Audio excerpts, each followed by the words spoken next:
Podcast starts now. What's up, everyone around the world? You're listening to StraightioLab. George, how's it going? How is it going? You know, that's a great question. Yeah, thank you. I wasn't expecting that question. And so you're not going to answer? You're just going to I don't understand the question, and I refuse to respond. I'm only speaking in quotes from film and TV and music from now on. Oh, that's awesome. Can I tell you something? I recently responded to someone's Instagram story, a gay man. I said, hot. And he responded, TY.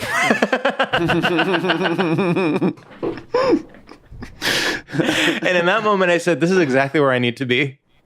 Do you ever go on a spree of sort of, I guess, quite frankly, sorry to all listeners, being horny, and then you are messaging all these people, and then suddenly when the fog lifts, you're like, what's wrong with me?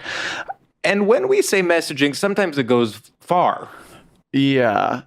The fog lifts, and you say, oh, there's no way to bring the fog back. I don't have some sort of Ghostbusters machine to take the fog and bring it back and hide behind it. I just have to be exposed. Yeah, now I'm seeing everything. That is one of the more shameful things, because even when it transcends direct horniness and is there's just a neediness where it's I just need people to be into me right now. I know. It's actually so deeply embarrassing in a way that's actually kind of refreshing, because I find that as I get older, I think I figured things out enough that I don't have as many opportunities to be embarrassed as I used to, let's say, when I was 23, 24. Of course, they still happen, obviously. But when I think about the fact that when I was in my early 20s, I would regularly vomit from alcohol. That is not good. You know what I mean? Right. I don't do that anymore. Yeah. I don't have these moments of just waking up the next day and being like, oh God, I can't. And so I actually think horniness is the one thing that can really grab you by the balls. Yeah, you don't grow out of it, and nor do I want to. I don't. I actually am. Can I tell you something? I'm terrified that I will, and that I feel a sense of urgency where I'm like, oh no, what if these are my horny years, and in 7, 8, 9 years I don't feel that way, and I regret not doing more. No, I actually have the exact same thing. I'm like, what if I die? I'm like, what if I get in a horrible car crash? And so that means I need to be having sex Friday, Saturday, and Sunday. Yeah. I drove my car into a bridge.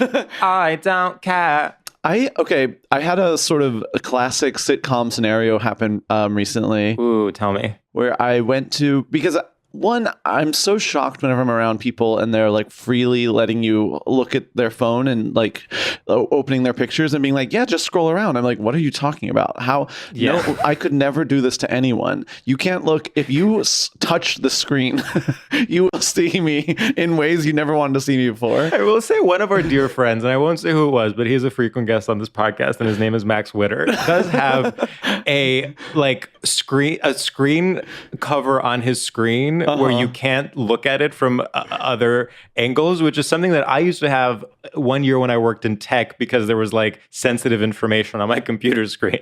And I'm like, wow, you are really taking this to a professional level. No, I really actually need to do that. But I got a new laptop and I was transferring stuff over to it and had to do the Apple lady had to do it for me. And of course, instantly, countless underwear pictures on the screen. And she's like, I promise I'm not looking. I promise I'm not looking. And I was like, but you are seeing, you are being as respectful as you possibly can. But I really have to, it was a very shameful experience. And there's got to be a better way. There's something so vintage about being ashamed, essentially, of your sexuality. Yeah. And, as much as, of course, I'm sex positive and I don't want to feel ashamed of my sexuality, you need it. It's sort of what everything is based on. That's the groundwork for everything else. If we don't have shame around sex, then we can't have democracy. We can't have, global trade. No, there's got to be a tasteful level of shame, or else it's not sexy anymore. Yeah. But yeah, I after that I was like, okay, I'm gonna archive all these pictures and not do this anymore. And then within 1 week, it's chock full again. It's just, I don't know. I can't stop. You're taking no. I mean, I get it. This is, it really is the summer too. It's too much. It's vulgar. Like we should not be feeling this horny all the time. Yeah, I mean, it's actually insane. I've said it once, I'll say it a million times. It's Please. insane that people have office jobs, myself included. Yeah. And now myself included. Yeah, and it's like, but wait, like the way that horniness really does stop existing there, I'm sort of like, this is No, it does. This is like unhealthy in a different way. That's the real severance, is just like in the Apple TV series Severance, you forget what you do at work. In real life, you get into the elevator, suddenly you're like a Barbie down there. No genitalia. I mean, it is like every Saturday I'm like, oh my God, I'm a full person. I have wants, I have desires. And then by Wednesday I'm again like, oh nope, I'm not. I'm a shell. I love that. Should we welcome our guest? I think that would be a great idea. I do want to... Let's do a preamble about him. I want to apologize up top because I do think, it's complicated to sort of talk about being horny in front of a guest that, let's be honest, we, are getting to know. I'm not embarrassed. I want him to know how horny I am. Okay, well then, without shame, please welcome to the podcast, EJ Marcus. Woo! God, the intro of my dreams. So where are you in terms of summer horniness? Yeah, so I mean, thank you for asking. Can I just say that actually what you guys were saying earlier about the sort of like idea of like there being kind of like it's like a ticking time bomb, like you might not be this horny forever. Yeah. I've never thought about that in my life, and now I'm worried. Well, you are a little bit younger than us. Yeah. Let's come right out and say it. And I think, it comes for all of us. Although I have to say, in some ways, I'm hornier now than I was a few years ago. Yeah. Well, I do feel like, if I can be so bold, I do kind of feel like horniness is something that, and I guess actually this is kind of beautiful. Like, I feel like it does kind of increase as you feel more comfortable with yourself. 100%. Is that so crazy? Yes. And I think the stereotype of you're hornier when you're younger is because for many people, that is when they are their most confident. Yeah. But of course, as everyone knows, I one time read the term queer temporality and never looked it up. Right. And what I think it means is that queer people have a different relationship to time. So, maybe for straight people, it's that you're at your horniest when you're 22 and then it goes down. But if you're a gay guy, it can go up and down depending on really anything. Yeah. What's playing in the multiplexes, what albums are coming out, what podcasts you're listening to. What the current styles are. Yeah. 100%. No, that's really I think true. That's really real. Because it's like, yeah, no, definitely. I mean, sure, I was, whatever, doing my thing when I was like in my early 20s. But I'm like, I do feel like as like I get older, it's kind of like, you're like, wait, I'm just kind of figuring myself out more. And that's actually hot. So Totally. I don't know. I feel, yeah. Yeah, when you're like 22, I feel like it's maybe more like, there's like a maybe more chemical thing where you're like, it's like maybe more like sensitive or something, where you're like you see something and you're like, I'm crazy now. Yeah, you're like, oh yeah, totally, awooga. But then for sure. that it just sort of changes, I feel, and I'm actually scared because I mean I'm kind of excited for the future of like I'm like, where is this gonna go? Like this train is like completely out of my hands, and I just sort of see like the stuff. The stuff I'm getting up to nowadays, I'm like, I didn't expect that. No, totally. Honey, subscribe to the Patreon for more. And so now I'm like, what am I going to be up to at like 45? That's going to be so juicy. Well, I also think that I really feel like because of COVID and that hitting, like it hit everyone at different ages and stages. But I do feel like I think there will be a crazy like midlife crisis kind of vibe thing that happens for people that it hit when they were in their 20s or something. You're like absolutely that. Right. Yeah. So I'm kind of imagining an extremely horny like mid 40s for myself. That's I think exciting. This is actually a really important question. I'm really glad you brought it up, which is, are there two types of people? One being the pandemic made me hornier, one being the pandemic made me less horny. I think that might be a binary. Oh, interesting. This is interesting. Like some people were so feral, they were like, they've been deprived for so long that when it became okay to go out again, they were like, all I want to do is fuck. And then some people maybe realized like, oh, I don't need it as much as I thought I did. Yeah. And so it's like, when a dog is in a cage and you open the cage and it still stays there. Oh yeah, totally.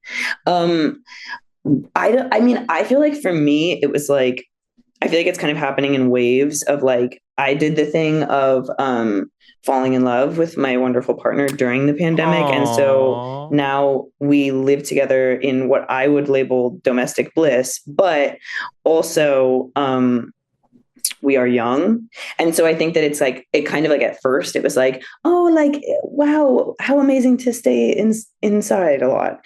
And then now I kind of feel like we're far enough out that it's like, we're like, okay, what are we, like we're sort of opening things. Wow, this is crazy. We're like sort of opening things up in a way, like it's kind of like, oh, like whatever. Bring them out. Yeah, get out of here, But yeah, so it's kind of I kind of feel like it's happening in that way. And I actually think what you're describing is also very common. In fact, yeah, that's what it feels like.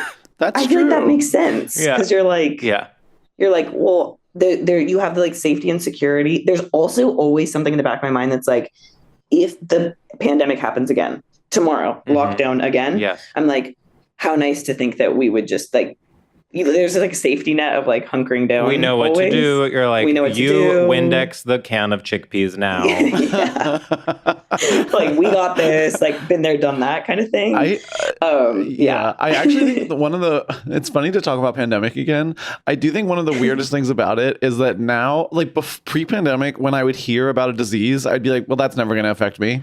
Like, Totally. I'd be like, yeah, whatever. Like, just make up whatever you want, NBC. And COVID now, really democratized disease. now I'm literally like, okay, that's probably going to happen. Like, or like, okay, if that happens, then like, okay, what happens next? Right. Like now people are talking about bird flu, and in the past I'd be like, whatever, grow up. Like these people just talk about telling themselves stories in order to live. They're just making this up to be excited about something. And and now I'm literally like, nope, it's real. It's going to happen. Yeah. Here's the thing though here's the thing with something that affects everyone is, of course, it affects you as well. But as soon as you start talking about how it affects you specifically, you sound like a complete narcissist. Of course. This is also how I feel about, not to make things serious, but I am genuinely terrified about electoral politics right now, as we all are. But then when I talk about it, I just sound like a crazed MSNBC viewing Gen X mom. But that is how I feel. I agree with the moms. Yeah. No, the moms are making good points. They have a lot of good points. It's so hard to not have a unique opinion. It's one of the hardest things literally on earth. It is. Like, even being like, this is like when you complain about like capitalism, and it's like, but everyone complains about it. And it's like, so we talked about this with Theta, and it was sort of like, okay, so then it has no meaning anymore. Or you sound like embarrassing. Yeah. There's got to be a better way. How do you complain about something that everyone complains about? I know, when there's like actually no hot take to have. Well, also like my biggest fear in the world is being a narcissist, I think. Like, so then it's like, which in and of itself is try having a podcast. Oh, and I will. No, it's actually, it's interesting, like originality as like the ultimate goal is maybe not correct. Because then you are sort of in this capitalistic marketplace of ideas, and everyone is trying to like one up one another with hot takes. And actually what we need is solidarity, and more in the positive sense, groupthink of being like, okay, well, if we all band together, we can stop Trump. Okay. Wow. Let's do it. Let's do it. Let's fucking do it. Seriously. Get out there. Oh my God. No, but actually do get out there. I mean, I guess get out there, but I am like, what the hell is going on? I know. It's actually amazing how, often in the past I have felt the divide between the more center liberal people I know and the more leftist progressive people I know. And I think everyone is coming together in a really beautiful way. And we all have a shared identity, which is helpless. Yeah. And Which I've is never like, felt more oh, connected to the broader left. Like anyone left of center, I'm like, you guys are my people. Yeah. No, I'm Yeah. really like everyone is so helpless in the same way that I'm like, what's gonna rise? Like something's I gotta know. come out. Like now's actually the perfect time for like something evil to happen and for everyone to sort of be obsessed with it. You know what I mean? Like maybe a new religion or Girl, it's happening. yeah. Yeah. You best start believing in evil. You're in one. no, like even if my dad is being like Joe Biden needs to step down, like that is Right. crazy. Something's bad. I know. That is like I know. wild. I know. My dad's like laughing at Joe Biden memes. I'm like, oh my God. You know, like we've got to figure this out. This is wild. This is bad. I think, first of all, everyone's laughing at Joe Biden memes. Second of all, I would say what I would in other times consider gallows humor that only some people appreciate now is like the default. So It's on my family universalizing. chat, again, it's like Yeah. multiple people I know, literally I talked to 2 people today whose parents sent them the meme that is Van Gogh as Trump with the ear missing. Yeah. Like that's like Yeah. a pretty sort of intense meme for, like centrist parent to send. No, totally. Yeah. 2 days who, like, after. maybe in the past would be like, it's never okay to have a Exactly. gun in Totally. public, and now they're like, haha. Yeah, we're all becoming like edgelord Twitter figures circa 2016. It's so bad. It's like, but I know it's like very hopeless place to like, you can't even, you just kind of have to laugh. I mean, to be like super dark, it's like for a while I was like calling my reps like every day, talking about stuff. And now I'm just like, they're not they don't, it's just like, true. they It's don't true. care. I know. They really I do struggle with, and I was as well, just to first in case anyone's listening, but I do struggle with sometimes when people are like, call your reps. I'm like, I know my rep and I actually know his political views. Right. And I know that nothing I say about foreign policy is going to affect them. Yeah, that's the thing. It's like, oh, right. The whole system is. And by the way, Anyway, let's do our first segment. Okay. No, I'm kind of it's kind of funny how it just like really beats any hopefulness out of you. Yeah. No, and I almost feel like at least there have been multiple moments over the past few years where I feel hopeless, but at the same time fired up, where I'm like, I'm going to get out there. I'm going to go to a protest. I feel like there's really a mass movement to say and do things. And I have to say, I mean, I hate to say this and I don't support it or endorse it. I don't feel that way right now. Like, no. And I don't agree. think anyone I know does. I think it is just a general helplessness. Yeah. Yeah. So our first segment is called Straight Shooters. And in this segment, we test your familiarity with and complicity in straight culture by giving you a series of rapid fire, nonsensical questions where you have to choose this thing or this other thing. And the one rule is you can't ask any follow-up questions about how the game works, even if you're confused. And if you do, we will commit political violence towards you. Kill me. Okay. All right, Sam, take it away. Okay. Ooh, I'm nervous. Okay. Okay. Friends with benefits or men with shaven pits? Friends with benefits. Baby on board or 80 for Brady? 80 for Brady. Okay. The Marvelous Miss Maisel or the Magical Mr. Mistopheles? Oh. Magical Mr. Mistopheles. Posting a GIF on Slack or smoking a spliff while riding it bareback? Smoking a spliff while riding a bareback. Plenty of Fish in the Sea or Darren Criss from the cast of Glee? Oh, Oh my God, Darren Criss from the cast of Glee. Sam, yours are really good today. Okay. Not my next one. to be Baby honest. reindeer, baby driver, baby Gronk, or baby boy, you stay on my mind, fulfill my fantasies. Come on, girl, tell me how you feel. Wow, beautiful. I'm so glad you sang the whole thing. I'm gonna go with the last one. Yeah. Smart. Okay. A coup d'etat or ooh la la? Ooh la la. Oh, I love that. Okay. That's All right. cute. Having a brat summer, rewatching Dumb and Dumber, training to become a drummer, being Meryl Streep's daughter Grace Gummer, or being Meryl Streep's other daughter Mamie Gummer. having a brat summer. Wow. Stick with your guns. Stick with your guns. Wow.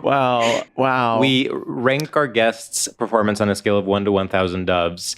And I have to say, I thought that was a really nice performance. I thought that was a beautiful performance. I'm going to go 827 doves. Agreed. I'm actually going to give some extra credit. I'm going to bring it up to 860. Wow. Okay. Yeah. Wow. How does that make you feel?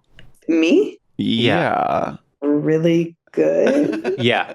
Awesome. I think you won me over with choosing Brat Summer because in some ways it's like the most obvious choice. It's such a tired meme at this point. And I was trying so hard to be funny with the other ones. I was like, Mom. What? Just really tired meme. Well, I'm the one who said it. No, I just mean you're being like really bitchy to everyone who's ever posted about Brat Summer. Excuse me. I post about it all the time, including today. Right. And it is tired, but that doesn't mean it's not present. 100%. Yeah. But my point, it's like you didn't. First of all, I think you sort of domed me a little bit by being like, okay, that's cute with the whole Mamie Gummer thing, but fucking relax. Like, I'm going to go with Brad Summer, which I appreciate it. That was my intention, yeah. With the other ones, I'm to do just that and, I'm like trying to be funny, and it's so desperate. Whereas Brad Summer is like the main one. I know. I was like rolling my eyes. I was like, obviously Brad Summer. Yeah, totally. I also think it's kind of what we were talking about earlier, where it's like, yes, it's like maybe the more obvious take, and it's maybe you want to have a hotter choice, but then you're like, no, there's no need to be. No, we need to unionize. Brad Summer. Yeah, yeah. Right. It's like, are we not trying to build queer community at every Literally. Yeah. You know what I will say for Brat Summer is that I actually don't hear the songs like out and about very much. Oh, I've been hearing them. Like I want to dance to them, and no one's ever playing them in a space that is dancey. I really can't. I've been sort of under a rock because I was sort of. You were working. I was working away. So I didn't really have a Pride. I wasn't really out for Pride. Sure. I will say, I hate to disagree, but I have been hearing them near constantly. Well, this is just the difference between New York and LA. This is the difference between New York and LA. Wait. I wasn't going to say it. I had an experience where I was in San Francisco and I was talking to my friend, very good friend of mine that I went to college with.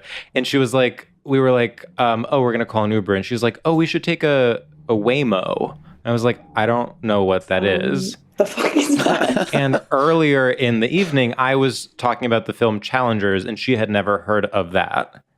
And so apparently Waymo is self-driving cars that are being tested in San Francisco, like self-driving cabs, like Ubers being tested in San Francisco. And Challengers is, of course, a film directed by Luca Guadagnino. Okay. And I was like, wow, it's San Francisco to know about Waymo, and it's New York to know about Challengers. That's my story. I feel like everyone knows about Challenge. Is it really not a universal thing? I'm telling you. Leave LA in New York and ask around. You would be shocked. This is scary to me. I hate finding out when our media landscape is fractured. I know. Especially when it's like, I'm like, well, LA's the whole world. It's like, oh God, great. I mean, New York, I'm the problem. New York is unique, of course, but I do feel unique. New York. Yeah. Classically. But LA does feel like it's just the Midwest. So I'm like, well, of course people here are in touch with the rest of the country, but that's not the case. So funny because we're doing EJ to catch you up. This podcast has become primarily about the differences between New York and LA, and I don't apologize for that. I mean, I love it. I think it's an interesting conversation. Sorry, but to me, what I was going to say is New York to me has a reputation. I understand that LA is also very diverse, and I'm not denying that. But to me, New York has this reputation of being like this giant melting pot, whereas LA, like the identity of an Angelino, is so specific to me or something. Yeah. Yeah. You know what I was thinking about? You know what? People complain about LA and people that everyone here works in entertainment, but then it's like there's people that like move here after college and like don't work in entertainment. They just like want to live here, and I'm like, what the fuck is up with them? It's a really interesting. I know. I was actually just talking to my friend about this because they just moved here, and it's for a lot of reasons, but like in part it's because like their sister's husband is a doctor and he got placed here, and like they're like their sister's gonna have a baby, so they're like, I want to be close by, and I'm so like, everyone in LA is an all comedian. And they're like, that's really not what my experience has been. I mean, I used to, for my longest term ex who I dated for 6 years was from LA, and their parents were both therapists. And then all their friends, like when I would visit their friends, were like lawyers and, business people. Sometimes it's really humbling. It is humbling. I shouldn't say this about them specifically. I don't remember their friends that, in particular, but I just mean like, generally speaking, what's really disorienting about LA is that you'll meet doctors, lawyers, therapists, and despite the fact that they don't work in entertainment, they all have like insane Botox. Yeah. So you're sort of like, okay, so you do kind of work in entertainment in the sense that you are camera ready at all times. Yeah. The culture permeates. It permeates. Did I tell you, I was like, somebody was telling me about skincare and I was like, I don't understand it. I wish there was like someone you could go to and they would just like tell you what to do. And they're like, that's like a dermatologist. And I guess I always thought of dermatologists as like real doctors. And it's like, no, actually they're just there to sort of like make you look good. I mean, they also are. They can treat like skin cancer. I think they're just there to make you look good. I think that's kind of it. I do think I've always suspected that there's a parallel school of dermatology where you don't like really go to med school. Yeah, there should be. Also, okay, here's what the entertainment in LA. Here, I figured it out. Okay. Because I went to a college where it was like, that's like, there's a small town and then there's the college. And so like, as the college student, like I was like, of course everyone here is here because of this college. But then it's like, there's plenty of people that are not part of the college at all. But I still felt like I had more ownership over the town than the people that were born and raised there because I'm like, this is the college's town. Not to be so self-indulgent and, our own little community, but this is also how you feel when you're in a writer's room and you think everyone's going to be a stand-up comedian and they're like, no, we're professional screenwriters. Oh, psycho. Like, I studied screenwriting and now I work in screenwriting. I'm like, wait, so you didn't go to open mics in Boston? I'm like, hack? Cheater? Yeah. How could you ever know? And they're like, well, I went to Harvard, so it's fine. Exactly. You're like, but have you ever been on stage with a mic? Right. I'm like, Harvard? It's funny how I was like, I thought that was a 30 Rock joke. Oh, they're still doing that. Oh my God. Vintage, yeah. EJ, I would love it if you would sort of tell us what straight topic you've brought and maybe a little bit about what you think is straight about it. So the straight topic that I brought is sort of one that I guess could be summarized by saying moms and boys. Mm-hmm. And I think just to expand on that, I would sort of specify by saying it's like the specific kind of relationship that mothers and sons have and occupy in our society. Yes. In many ways, I think it speaks for itself what is straight about this. But I will say, even though it feels like maybe a part of like a sort of larger, the dominant culture, it is always shocking to me when I experience the dynamics that come with it. Like, I'm always surprised that like this is something that we do and normalize. Yeah. Which is also how I feel about actually like just straight couples. Like sometimes you'll see a straight couple be so straight in a restaurant or something. Oh my God. And the guy will have all the flaws that straight men have, and the woman will have all the quirks that straight women have when responding to straight men. You know what I mean? Like, she is a goddess. She is perfect. Yeah. No, it's crazy. It's like Broad City or something. Like right. Haven't you guys seen? Well, I know, or like even just like the kind of thing of like, I see like a guy honestly opening like a car door for his girlfriend. And I'm like, and she likes it. And I'm like, wait, you're not pissed that he just did that for you? He thinks you can't open the door. He's being condescending. Like kick literally, him. like kick him in the balls. Get away from her. Yeah. I think something that's confusing me about the moms and sons, moms and boys. Yeah. The sexual tension goes both ways, in ways that is confusing. Totally. Yeah. Because the moms are often clearly attracted to the boys, and then the boys also are looking to date their mom. And it's kind of a chicken or the egg situation. Who started this?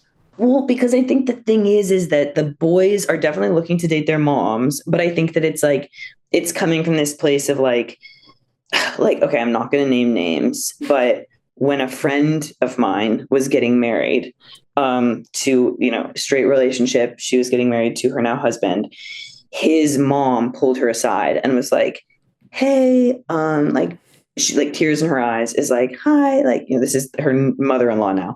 Just so you know, like when he gets this, like a last ditch also before she's walking out, just so you know, when he gets sick, he really likes his soup prepared in this way, and was like giving her like this advice about like how to care for him when he was like sick. This is obviously, needless to say, a 30-year-old man. And it's like there's this like thing of like, he's getting married, so you are mommy now. Yes. Which I think we just accept too. Like, it's like the mom is like starting that of like, oh, you should be attracted to genius, a mother figure. Yes. No, it's literally like, you're absolutely right that it goes both ways. Mom is girlfriend, but also girlfriend is mom. Yeah. Yeah. And sometimes girlfriends, sorry, not to victim blame, play into that too. Oh, they love it. Those sick freaks. I'm like, sorry, am I allowed to say that? No, you victim blame all you want over here. You know, it's so funny. This is actually a great way to teach maybe homophobic or conservative men about spectrums beyond the binary. It's like, you can tell them, you know, it's like how girlfriend and mom can be interchangeable and are not exactly a binary. Sometimes you want your mom to be your girlfriend. Sometimes you want your girlfriend to be your mom. Sometimes they're both. Sometimes the girlfriend is more of a mom and the mom sort of steps into the more sexualized role. Right. I think that could be an interesting way to get them on board with like a more fluid identity. I love that. That's really smart because it can change day to day. Like, it might depend on that outfit you're wearing. Yeah, and they're sort of like, oh, I get it. Yeah. Yeah. They're like, I don't get they, them pronouns. And then you're like, well, your girlfriend is sometimes mom. And they're like, and they're like, oh, non-binary girlfriend. I guess I do sometimes want to fuck my mom and breastfeed for my girlfriend. Totally, dude. Oh my Sorry, God. I misgendered you earlier. I'm voting for Joe Biden. Yeah. I don't care what his mental state is. Yeah. Oh, wow. Okay. Brilliant. This is good. We should mention, EJ, you know, your initial topic, and we pushed you to make it broader, but your initial topic was specifically the dynamics of weddings between mothers and sons. And because we recently did a wedding episode, we wanted to make it broader. Right. But I do want to give you an opportunity maybe to talk a little bit more about that. I mean, of course, we have the mother-son dance. Right. Yeah, of course, we have the mother-son dance, which is something that I actually didn't really even know existed for a while. Well, I mean, and obviously there's the, you know, father flip side. But here's the thing with the flip side. The thing with the flip side is actually father-daughter. I get the whole stereotype of like daddy issues, blah, blah, blah. Sure. But father-daughter dance is always like more awkward than sexual, whereas mother-son dance is literally sexual. I know. That is so true. That's a really good point. Like, father-daughter is like condescending. It's like, my little girl. Right. Yes. Like dowry vibes. Cool. Dowry vibes. And also, it's like a little gross. Like, you're just sort of like, please wrap this up. Yeah. Well, maybe, and apologies if this is maybe too whatever, but like, I also wonder, it's like, you know, we live in a patriarchy that sort of constantly infantilizes women. Mm-hmm. So I also wonder if the father-daughter dance not being as openly sexual is because it's like, the She's elephants in the room. Oh. Kind of, it's like, that's like the culture that we live in is sort of constantly like sexualizing young women. And you know, so it's kind of like, everyone's like, well, that's not what's happening here. That's father-daughter. And then the mother-son, there's a little bit more of like a openness, because it's like, well, that's not sexual. She's an old lady. Because he's also dating the girlfriend. Right. That's a polyamorous relationship. Oh, yeah. Oh, me and my mom were open. Yeah. We see other people, and it's actually really, really She sees fun. Dad, and I see my girlfriend. Right. The thing you're saying about like the passing of the torch of now you will be like this boy's mom, I think for straight people that really is like almost the point of a wedding, is like literally to like formalize the power change, where it's like, no, now you are first in command. I'm queen regent and you're the actual queen or whatever. And it's like, it's so weird that needs to be established so literally. I know. And it is like, it's like so normalized that I think to like most people, it's not even like noteworthy, that it's like, you know, like the kid, you're like moving, in theory, you're moving out of your parents' house or whatever. So it's like the boy is like moving from literally being taken care of by his actual mom to then moving into some other woman's house who's assumed to be then cooking and cleaning for him. Yeah. Like in the most limited. So it's just like, like, I think a lot of people would be like, oh, well, I mean, yeah, like that's just what we do. Like, but to us, it's like, ew. Yucky. Wow. Yeah. Okay. But again, this always gets kind of complicated, and I feel somewhat hypocritical sometimes because in many ways, I do feel that my boyfriend is mom. You know, like in many ways, Look, I was totally. like, I have taken on the role of like, the boy, and I'm like messy and dirty, and like, you know, lived in a apartment where we never cleaned the bathroom until we moved in together. Right. This is interesting. I feel like my boyfriend is dad. Yeah. Mm-hmm. I feel like my boyfriend is dad, and I find myself growing into my mother more than my father. So in that sense, I am mom. Yeah. But not his mom. That's key. You know what I mean? It's really key. You haven't found your son yet. No, I haven't found my son yet. I'm sure I'm in love with my boyfriend, and I, would not trade him for the world. He's not my son. No. And in that sense, for me, son and boyfriend are a binary. And in that way, I'm weirdly more straight than a straight guy who wants to fuck his mom. Well, this is I'm being so traditional. This is why queer relationships, you need a third. We need a third that can be at least my son and potentially even his mom. Yeah. We actually need someone to fill that role. Yeah. Okay. So you're looking for that. Yeah. Okay. Yeah. So please get in touch. Looking for a son/mom third. That's me responding to gay guys' Instagram stories with hot. I'm like, that's the ultimate goal. And I think that's easily conveyed in just hot. Like people know what you're asking for sure. Yeah. Yeah. But to your point, Sam, it is difficult in gay relationships to be like, wait, fuck, who's the mom and who's the dad? Yeah. Yeah. I mean, this is I love asking gay people who is the boy and who's the girl. Like, it's my favorite thing in the world. And I like, it's like, okay, so in my relationship, I'm a guy and my partner is non-binary. So it's like, we really it really freaks people out when we label ourselves that way. Yeah, they're like, are you allowed to say that? But I am definitely the girl. And I know this because for many reasons. The main one is that there was this one time where we had a sort of like peeping Tom situation. It was kind of scary. This like guy was just kind of like looking in our window and it was kind of like, don't do that, Wait, like regularly or just like he was there one time? It was like multiple times in one day. Oh my God. So it was like, no, it was actually, I guess, okay, sorry, to just expand on sort of that really specific situation, which was that we were living on like a first floor apartment and we heard it was in like a courtyard. To get to our little like back house, basically you had to like walk through a yard and like through multiple gates. So no one ever knocked on our door because our door was like, you would have to get through the gates. So we heard a knock on our door just one random afternoon and we're like, that's really weird. No one knocks on the door. We open the front door. No one's there. We're like, okay, that's really strange. We both turn around in the kitchen, like the window facing this like back alley. There's just a man standing. And I screamed so loudly, like I've never screamed that way. Like, and your partner took out a gun, right?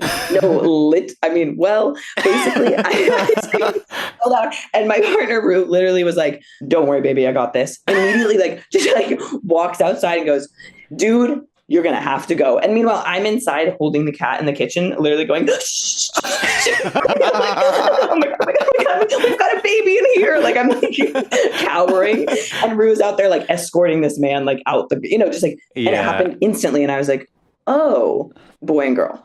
That's the thing is, regardless of what your gender is, you can be son, daughter, mom, or dad. That's the thing. It's so interesting. And like, definitely, but I mean, obviously it's, of course, the beauty of queerness is that it's fluid. Yeah. So I do drive everywhere. Right, exactly. It's like, just because you were the girl in that situation doesn't mean suddenly, you have to do all the cooking. Right. No. And I do not. Right. And God knows I don't. Yeah, because I'm the boy, I feel when I get to be like dad, I really feel so proud of myself and like almost like won't stop talking about it. Like if I like parallel park properly, I'm like, look at me. Like I guess little boys all grown up, huh? Yeah. And it's like I haven't done laundry in 2 months. Like like, don't worry, I'm providing for you. Yeah. Your boyfriend's like, please. Well, honestly, you're still being son because you're like impressing mommy. Yeah, that's true. So true. That's so true. Fuck. Shit. Never mind. Yeah. Damn. I guess I fucking suck. Hey. No, I'm a loser. Whatever. Right. I'm like Okay, so moms. I'm like, do we go Sons. all the way back to birth? It's like, because there's also that. It's like from the time a little boy is a baby, it's like, he's going to be a heartbreaker. Right. You're going to drive the girls mad. Meanwhile, the mom is like, you better not. You're mine. Yeah. Well, and then there's also this different kind of thing because I feel like, like when you're socialized as like a young girl growing up, there is a lot of like ideas about when you're allowed to start dating. I guess they do this with boys too, but like, it's in this tone that's very like, best keep her locked up in the house before someone lays eyes on her, whatever. I literally don't know. But then it's like, I feel like the attitude with boys is more of that of like, we can't let him out or else he's going to break too many hearts. Yes, exactly. Yeah, it's like, he's dangerous. It's like, you mean you should be teaching him consent. Right. It's like, no, that's too dangerous. He can't learn that yet. No. Because he's mama's little boy. So to be clear, we're not letting him out because if we did, he would commit crimes. But he's also mama's little boy and so innocent, and we can't tell him about sex yet. Well, it's not his fault. Nothing is his fault. That is one of the primary qualities of being a son, is that nothing is your fault. Right. That's true. And mommy will take care of everything. When you're a child, is being sensitive always a euphemism for gay? I do feel like I was never like given the heartbreaker treatment. I was sort of given the like, well, Sam's very sensitive. Oh. See, they bent over backwards to give me the heartbreaker treatment by being like, all his friends are girls. They must all be in love with him. So they were like worried about the harm you were going to cause him. Literally. They're like, wait, he's playing with Barbies because he loves manipulating women. That's so funny. They're like, his girlfriends feel too safe around him. Yeah. It's a huge problem. I actually do. We don't talk enough about how when guys are gay in like middle school and the twisting of being like, no, they love Britney Spears because she's hot. And it's like, why would that ever be the case? No. You know what's sort of a shocking thing to me is sometimes there are boys in middle school that truly seem gay. Mm-hmm. And then they just go through puberty and become straight, and they're not closeted or anything. Like, it's not like they just sort of had a gay voice because they hadn't dropped. Right. I know that one is really interesting. I wonder how they like think about that period of time. Totally. Like, and they're just like called slurs and like have a hard time and whatever. And then they just like grow up and are straight. No, I have radical empathy for the straight guys that seemed gay, that got as much made fun of for seeming gay, but then didn't actually get the sort of glory narrative of coming out of the closet and loving themselves. Well, not only that, but if they are sensitive, nice guys, of course they don't want to respond with like, I'm no faggot. So they're trying to both be socially conscious and also correct the record. Yeah.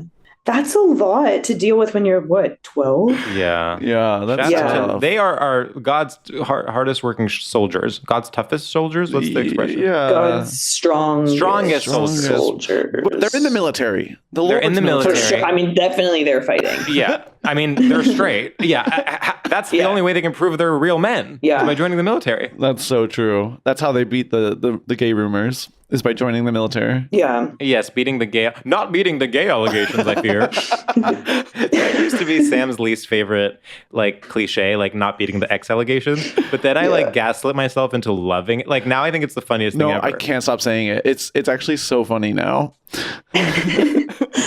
Beating the gay allegations. Yeah. Well, I also wonder if there's, I kind of feel like the term metrosexual is making a comeback. I don't know if you guys have felt this. Well, everything from the early 2000s is coming back in this like weird, semi-ironic, but not ironic way. And where everyone's just like genuinely being problematic, but being like, but it's funny. And I'm like, we talk about this all the time. Gender is fully back. Like gender. Oh, absolutely. Again, like girl dinner, boy, whatever, all of that stuff. Gender is fully back. Everyone is truly debating the differences between men and women. Yeah, that's so true. Like the R word is on the horizon. Like people. That's here. been It's been back here. You know, with a lot of these things, it's first as tragedy, then as farce. The R word was first, you know, it's like, oh my God, these like really offensive podcasters are saying it. And now suddenly you're like, wait a minute, we're working at Deloitte and you're saying the R word? Yeah, or like, 22-year-olds on the train are saying it. I'm like, wait, you guys are saying it? I know. I also like, and just to kind of, this was just coming up today when I was sort of out and about. white people are fully sagging their pants again. Oh yeah. That one, to me, that one is like the one that I'm like, wait, that too? That feels crazy. That one, like it used to be like, don't use like what AAVE, like being like, Yeah. and now it's like, no, fully like the most popular white model on TikTok only talks like that. And it's like, I know. this is so weird. Like It's really crazy. We have never been more confused about the concept of cultural appropriation. No one knows anymore what it is, what counts as cultural appropriation, whether it's good or bad. Literally, there is no consensus. I know. I'm like, am I dumb, or did it feel like for a second we were almost there? Right. No, I know. No, but that's so always. But that's Right. literally, it's like how you could convince yourself that the Obama presidency fixed things and it didn't. So like, it's true. you can't get too comfortable. No, that is really wild. So I mean, and then I guess it's kind of like that does.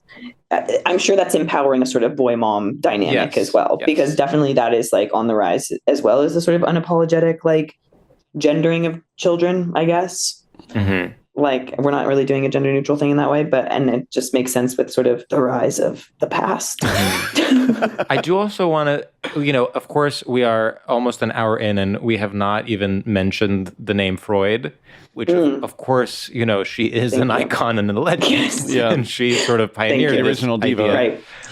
But there is something almost like cheating about being like, oh, I'm a sophisticated professor Mm-hmm. and I'm theorizing about how I want to fuck my mom. Yeah. Yeah. Like, okay, so you're still coming out on top because you're so perceptive about the fact that you know that? Right. And it's like you just want Repent. to talk about it. Yeah. Yeah. I think this again is like what we were talking about before, where it's like something so common is to be like, well, it's Freudian. It's Freudian that you want to fuck your parents or whatever. Totally. And then you're like, but it's like you almost don't feel the need to point it out. It's almost like how everyone has like childhood trauma and they have to like, it's like, well, I have this anxiety because my parents treated me this way at this time. And it's like, ugh, we actually have to like, blah, blah. it's like, yeah, it's shut like, up. we really have to say that out loud. And it's like, no, Yeah. actually we kind of do have to say that out loud Right. in a way that's like, come on. It's, Yeah. we have all these conversations literally over and over until we die. And it's kind of insane. Yeah. And not just that, every time you have one of those conversations, everyone is at a different place in their life. So what you think is like an equal to equal conversation where you're being like, this is how I feel about the concept of trauma. Yeah. The person you might be talking to might be 5 years ahead of you or 5 years before you, and you have no idea. Oh Yeah. my God, that's genius. That is really genius. When I first got to LA, there were like people that I hung out with in like my first month that I actually am like, I wish I hadn't hung out with anyone because I was in such a like weird emotional state that I Yeah. think I was like genuinely not being myself and kind of being so weird. And like for them, they're just like, well, that was a bizarre hang. And I'm like, like, I guess Sam is just weird. And I'm like, no, that wasn't me. Right. You're like, that was somebody else in my clothes. I swear to God. Yeah. It's so true when you're in. I feel this way very much. I just started a new job, and I can feel myself being the shy first week of work version of myself, Totally. and I can't escape it. I'm not going to go in guns a-blazing and be like, "Hey, diva," like to my boss. But I will work up to that. But I'm just like, you only get to make a first impression once. That's the thing. First impression. Okay, I just had a similar kind of thing with being on this job where like I feel like I also, and maybe this is just normal in human nature, but I feel like whenever I'm like thrust into a new work environment, especially one that's like kind of concentrated and it's going to be over soon, like I'm like, I just need to take a beat and hang back for a sec to see what everyone's vibe is. Yes. And then I will kind of 100%. be myself in it, but I'm not going to like run in and like fight for the mic and be like, you know, like I'm just like not. And by the way, that is not a type of person you want to be. Thank you. I know. I'm like, I think of that as a strength because I'm like, I don't want to like, whatever.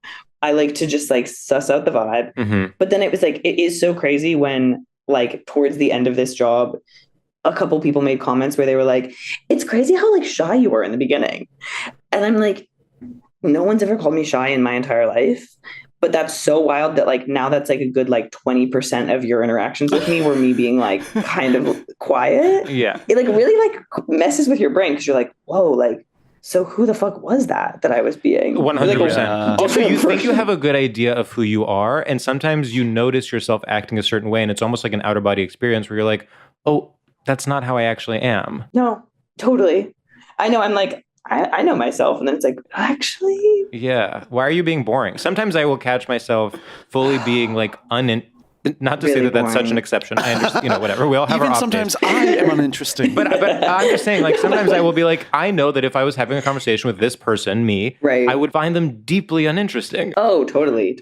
I'd be like, oh my God, wait, I left my drink over there. And then you're like, I'm like, disappear into the crowd. I keep having this thing at my job because I have to like produce the comedians and the guests that come on, and like when it's a friend it's very easy, but when it's someone I don't know at all, I go in little loops in my head because I'm like, okay, I want to be like polite and like warm, but then I'm also like, but I don't want to seem like I'm obsessed with them. I don't care, like, and I also don't want to be like really needy and be like me too. And so I do this thing and I find myself being just sort of like landing in a place that I'm also not happy with, where I'm sort of being like, so basically what you're going to do, like being over it, which is like, no, not that. Right. The worst place to land. No, oh God, I think about this all the time. This is how, like, when I was first starting stand-up, I was so petrified of sounding like I was copying someone else's style that I adopted, and I honestly still think I'm working through this. I adopted a sort of unintentional kind of like monotone, non-animated tone of voice when I'm on stage, because I was like, I don't want anyone to accuse me of like copying, John Early. Yeah. Literally. Yeah. Just like everyone else. No, totally. Because that is, and I think also that's like I think that's good to be like really conscious of that, because I think far too often people are like just fully copying someone else's tone and inflection sort of willy-nilly. Mm-hmm. But it is definitely like a sort of paralyzing thing where you're like, you just can't think now you're just like that. Now you're just thinking about it so consciously, and you like I've even been on stage and said something, and the moment I say it, I'm like, oh no, wait. Like, I'm like, no, I feel that way my voice so often, and there's nothing else you can. There's nothing you can say about it. Like sometimes it just, you'll say. Honestly, there's even, I feel like sometimes, especially when we all lived in New York, like we know Pat very well, and Pat has little Pat-isms that like work their way into your speech, and then you'll say them on stage, and you're like, no. Yeah. You're like, that's not my thing. Yeah. It's tough. It's hard not to, hear. And when something is playful and fun, it's like, I want to try. Yeah. Well, it's also like a really natural, like in conversation and in friendships, it is normal to start talking like other people. No, it's like very everyone true. does that. Very true. But it is just like hard when you're sort of like making a career based off of talking. Well, and by the way, talk about gay versus straight. For so long, for decades, all straight comedians sounded like post Louis C.K. for instance, everyone sounded like Louis C.K. Post John Mulaney, so many people sound exactly like John Mulaney, and no one. I mean, obviously, they're not as successful as John Mulaney, but no one is actually saying you're copying John Mulaney. Yeah. Right. They're just like, well, that's how guys talk on stage. That's just how guys talk. Yeah. Yeah. Whereas anyone who's gay on stage is accused of being John Early at some point in their life. Thank you for saying that. That's actually so true. And by the way, he's mother. Well, of course. I mean, absolutely. Needless to say. I think that's also why it's such an intense thing of like, I'm not. No, I know. It's true. Okay, wait. I do want to bring it back to mothers and sons just so we can like end on a mother and son note. I'm like, okay. Mm-hmm. So baby boys, Freud, weddings. Yeah. Also, okay, so you said something about how the mother is passing the torch for the girlfriend to be the mother. But there's also another element of that, which is, of course, the competition between mother and girlfriend. Well, that's you hope for the passing of the torch because that's a peaceful transition of power. Exactly. Sometimes there's war first, and sometimes the war never ends. Yeah, like that, I mean, it is literally that's like such a huge part of straight culture is like the wife and the mother-in-law being at odds with each other constantly. And by the way, the husband and his mother-in-law also being at odds because that mother-in-law is like, where do I fit in? Yeah. And sometimes she'll try to be mom and he'll be like, you're not my mom or my girlfriend. So who are you? Yeah. He's like, he can't, here's what it is. The mother-in-law is trying to be mom without being girlfriend, and he is like does not compute. He's like, I don't want to fuck you. Yeah. He's like, why are you trying to be alone with me? Like, this is He's like, why did you bring me cookies? Do you want to fuck? Yeah. I don't. He's like, I'm not interested. I'm sorry. Literally. Yeah. Well, that is also the competition thing is also a wild, like, that's another thing where I like thought that was in the movies only. Totally. And then you're like, no, it's real. It's very real. Dating someone and you're like, oh my God. It's so real. I also think there's something that another, maybe this is queer privilege, is that like we've already sort of like been a mess for our parents. And so they're sort of like, we don't feel this need to like perform perfection. That is such a good point, Sam. Because I feel absolutely that, right. like my straight siblings do kind of have to like live up to something. And I'm like free to do whatever. No, it's true. When you have that initial, it's like the original sin of being gay, then you are not only is more forgiving, but weirdly, especially if you're in a, maybe progressive family, you're actually given more leeway and you are almost the favorite. Oh, I mean, obviously you're the favorite. I mean, well, if you're not the favorite, it's homophobic. It's homophobic. Right. Because then the parents are like, on the one hand, he's our beautiful gay son. Thank God I don't have to have sexual tension with him. And then on the other hand, they're like, he's been through so much. And guess what? Some of it was our fault because we weren't supportive at first. Yeah. Right. Yeah. No, it is kind of you're being set up for success in a really kind of interesting way. Yeah. Do you think the only way to escape the mother-son dynamic is to be gay? Yeah. I think so. I think yes. Because it doesn't transfer to like, there's no like father thing. It doesn't transfer. I will say my dad has managed to make things weird for me in a really interesting way, which is that he does love, he thinks that he's very similar to my partner. And so that's kind of like it's not quite the mother, but it's like a version of it where like Rue will be like at home, like we'll be like visiting my parents and they'll like, Rue will say something. And my dad's like, ha, sounds familiar. And I'm like, that needs to stop. Like, well, yeah, that's so upsetting. That's now I'm like, yeah, my mom does that too. But with Misha, she's always like, oh, he's just like your dad. And I'm like, no, right. I mean, I see what you mean in like a really broad sense. Sure. But in the way that people are all humans with experiences. Say that. Yeah. Like, I'm like, we don't have to, I mean, whatever. But so I think the parents do find a way to make it about them kind of no matter what, I guess would be my take on that. I do think maybe it's also part of a way to be like, see, you do love me. Look, your partner is me. Right. It's almost a way to be like, oh my God, still. You're so right, Sam. Like maybe there's a sort of subconscious betrayal that a mother feels when the son comes out. And she's like, okay, so we're not fucking, I guess. Oh my God. What can we, like, how can we put the pieces back together? How can we remedy this? Yeah. And then it's like, okay, you are. Do you want to fuck dad? You can't grow up and not want to fuck one of us a little bit. Oh God, it's so complicated, being a son. Being a son. I mean, I'm like talking about this. I'm like, God, I don't want kids. Yeah, I can't. If my kid were ever like, hey, you caused me some harm, I'd be like, no, that was somebody else. Like, I would not be able to hear that. I would not be able to hear and accept that. No. I know. Sometimes I'm like, oh, I'll have disagreements with my parents, or like I'll almost like blame them for things, and they'll be like, well, it's more complicated than that. And I'm like, if it were me, I would be way more defensive. Oh, yeah. I would not accept a single error I made. I know. I kind of feel like I would be the version of a parent who's like, my kid says something that's like kind of true that I did wrong, and I'm just like, start crying. I was literally oh my God. Like the moment they're like, hey, like, you like held affection in this way and it like kind of made me feel weird. I'd be like, so you hate me. Yeah. I'd think, okay, great. I will cancel all the holiday plans because obviously you don't want to see me. You don't have to see me. I'm just your fucking dad. Yeah, well, it's a classic like, oh, so I'm the worst mom ever, I guess. Yeah, totally. Exactly. Totally. That would so be my tactic. Yeah. It's unfortunate that it is so fun to be bad sometimes. Like the idea idea of being a parent is like, it's more fun for me to think about being a bad parent than being a good parent. Yeah. Well, Because being a good parent, it's like, okay. Yeah, literally, it's like, okay, I guess I'm voting for Joe Biden, and I'm like, like paying my taxes and whatever. Yeah, because I'm like supporting you however you need support or something. I don't know. Yeah, it's like, I want to be, I'm still me. I want to be bad. I'm crazy. damn.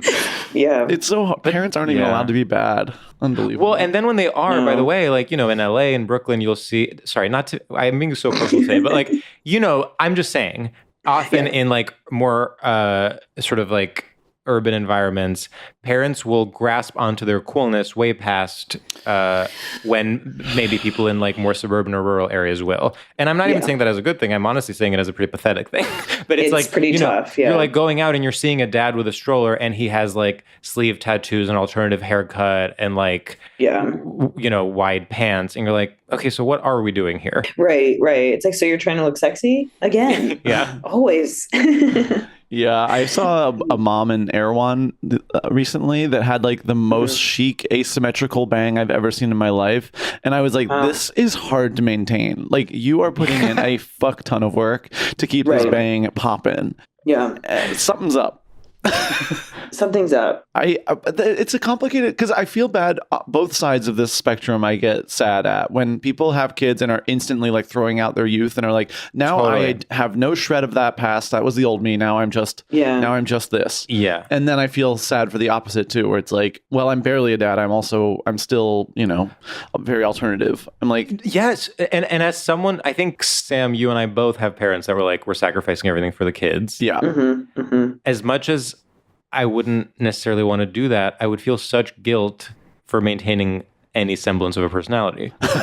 Well, that's what our society kind of demands of you as a parent. Is like, oh, you want to be a parent? There goes your personhood. Yeah. And then it's kind of like, okay.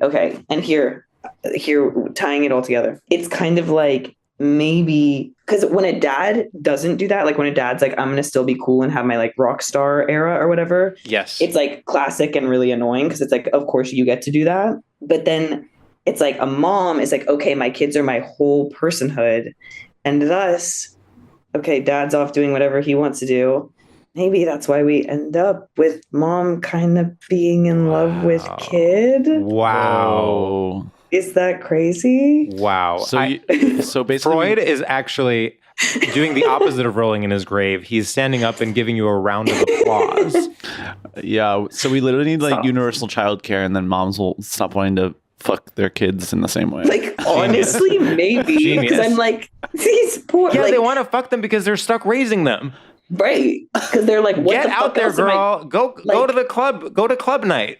And she can't because that's what dad is doing. Damn. Dad is literally sipping a Tito's and soda. Dad is, in fact, sort of being gay guy coded. Dad is literally like, no, Dad is gay. playing brat out. Yeah. While the mom is fucking the son, the dad is having a brat summer. Literally. So messed up. Jesus Christ. Oh my God. American dream. Wow. Sorry. All right. Well, I think we really got somewhere. I really think we got somewhere. I think we really, really got somewhere. Okay. I think we'll do our final segment. Yes, I love that.